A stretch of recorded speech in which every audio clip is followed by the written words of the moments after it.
दिनैनि खौराङाव गासैखौबो आंनि गोसो गोरबोजों बरायबाय। आंनि बे चेनेलखौ साबस्क्राइब खालामाखैब्ला साबस्क्राइब खालामना अल बेल आइकनखौ थुनानै ला जाहाथे आंनि गोदान भिडिअ नोंथांनाव थाबै सौहैयो। अब्ला फैदो दिनैनि खौराङाव। उदालगुरि जिल्लानि डिमाकुसि पुलिस थानानि सिङाव थानाय 2 नं सिंग्रिबारि गामिनि रुफालि बर'आ सानै फिसाजो आरो फिसाला दङ। बियो कलेज फरायनाय सासे फिसाजो आरो फिसायखौ गारना गुबुन मुस्लिम हारिनि हजरत आलीजों खारलांदों। हजरत आलीआ बरपेटा हेलेनानि होनना मोनथिदों। रुफालि बर'खौ लांखारनाय हजरत आलीनि नखराव थांनायाव मोनथिबाय बेहा गासै रुफालि बर'जों बिसिया 4 जाबाय।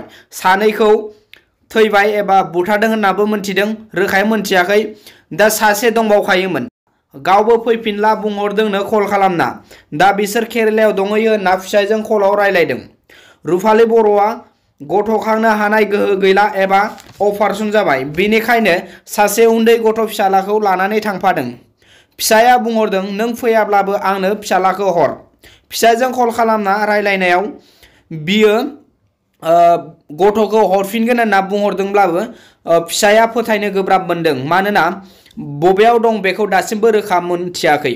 बेनिखायनो बबेयावबा नुयोब्ला गथ'खौल' लाखिनानै जानबुं नं 6002158469 बे जानबुं नङाव कल खालामनानै फोरमायहरनो गुरै खावलायदों। मालिका बसुमतारीनि दख'ना गलायाव दख'नाजों लोगोसे गस्ला बायदि खावग्रा सिखावखौ पुलिसा हमनो हाबाय। चिरां जिल्लानि बेंटल बाजारनि मालिका बसुमतारीनि दख'ना गलानिफ्राय 1.5 एबा 1.5 लाखनिबो बारा रांनि जि जोमखौ खावदोंमोन। खावग्रा सिखाव सानैखौ हमबाय। सानैनि गेजेराव सासेया इलिसन नार्जारी दुनाबारि गामिनि आरो सासेया मेहेल नार्जारी बेंटल बाजारनिनो।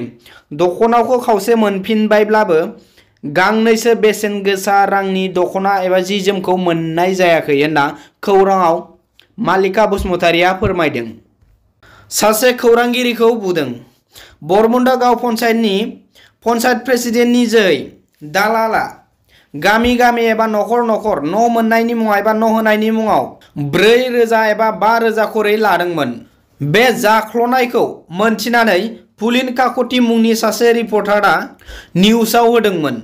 उनाव पुलिन काकतिखौ पन्चायत प्रेसिडेन्ट अफिसाव एबा पन्चायत अफिसाव लिंहरनानै पन्चायत प्रेसिडेन्ट रुनजुन डेका आरो बिनि फिसाय राजिब डेकाजों लोगोसे वार्ड मेम्बार गासैबो ज' लोगो नांनानै बिखौ बुयो।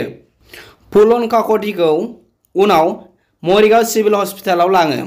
दा मरिगाव सिभिल हस्पिटालनिफ्राय गुवाहाटी हस्पिटालाव लांगोन होननानै खौराङाव फोरमायदों।